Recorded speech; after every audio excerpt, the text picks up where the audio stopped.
Why do we actually need a new health centre here in Inverurie? This health centre was originally built in 1971-72 for a anticipated population of 12,500 registered patients.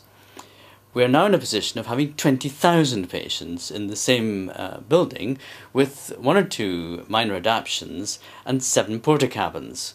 So things are a bit tight and a bit inefficient for modern general practice. The whole nature of practice and primary care services has changed over the 30 years. Doctors, nurses, community staff, social work are working in an integrated and linked way.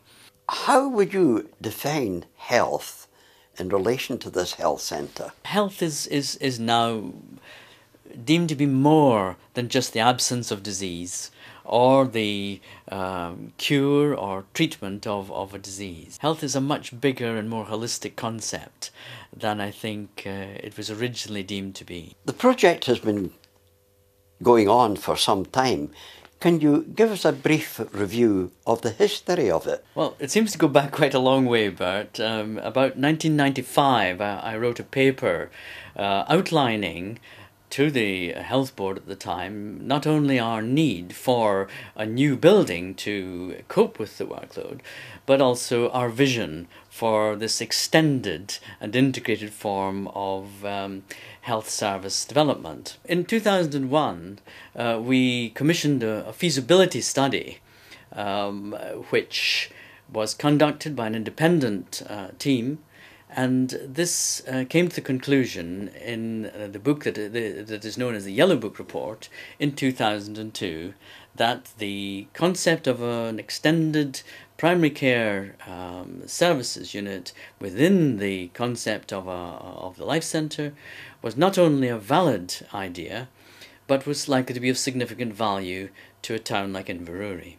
Well, this is quite fascinating and it answers a lot of questions, but can you tell me, how does this fit in with the national strategy for the development of health? Yes, Bert, to answer that question, the best I can do is actually to read to you a response I've had from the present Chief Medical Officer, Dr Harry Burns, who, on asking that question, responded to me in the following way. He states, "The integrated primary care facility that you outline is absolutely the direction in which the new administration is interested. It sounds really exciting, and I can see no reason why policy on these kinds of facilities is likely to change in the future.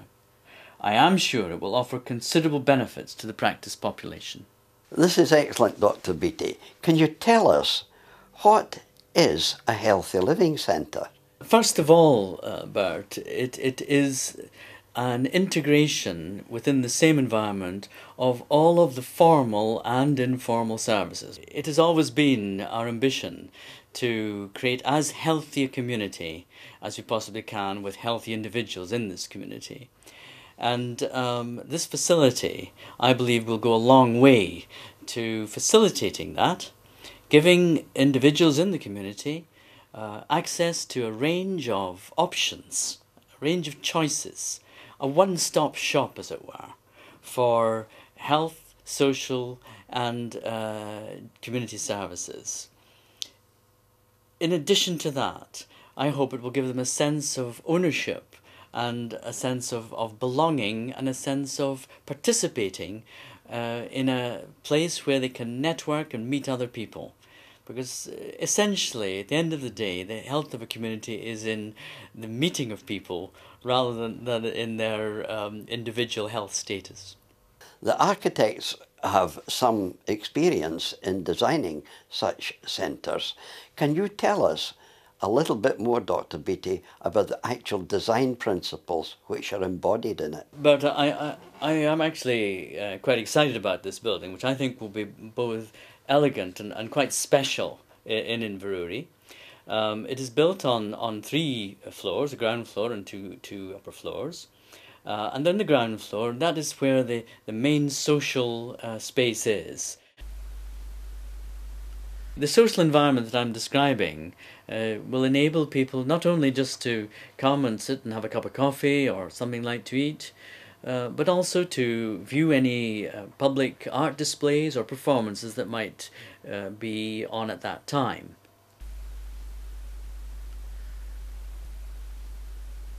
And there is a small cafe or restaurant.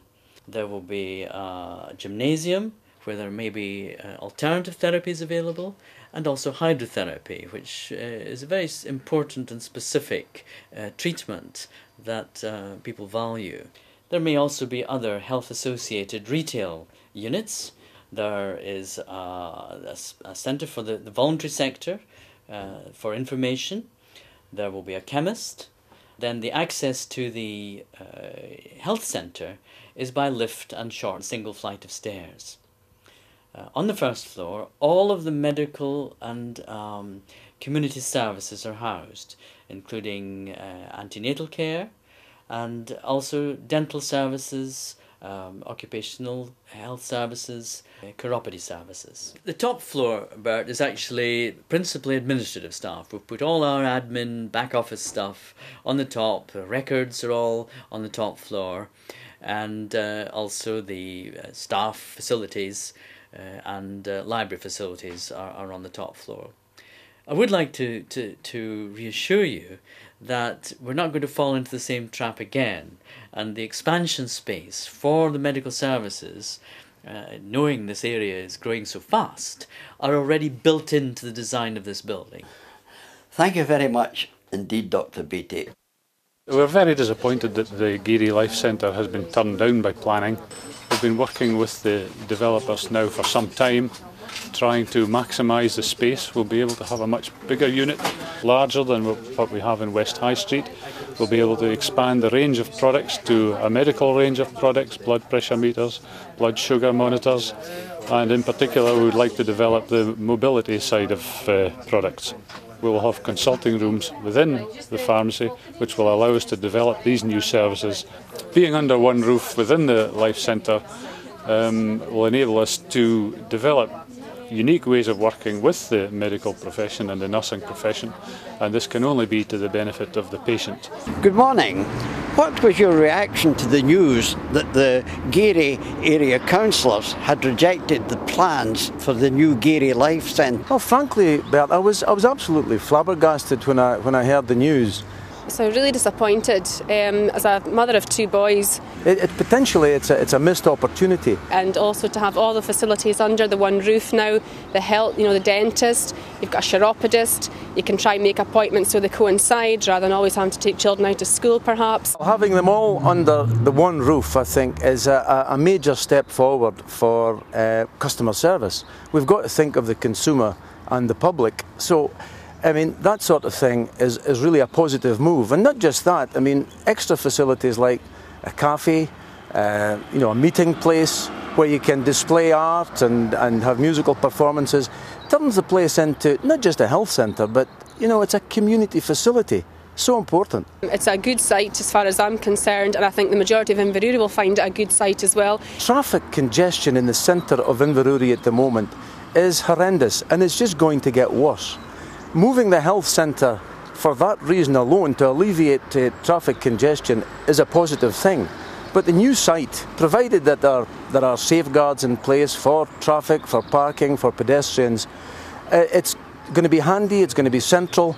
So I think it should really be reconsidered, and I hope it goes through. I'd be delighted to support the new plans and see it going ahead in Inverurie. We think this is a great opportunity for the people of Inverurie, which will bring great health benefits to the whole wide community. It's an opportunity which we feel cannot be missed. The alternative is that if it is missed, it could be years before the opportunity arises again. And under those circumstances, the chances are that a central town centre site would no longer be available, and it would be somewhere on the outskirts of the town. We would like you to help us in supporting this proposal by signing the petition and writing letters to the council or to your MP. Thank you very much.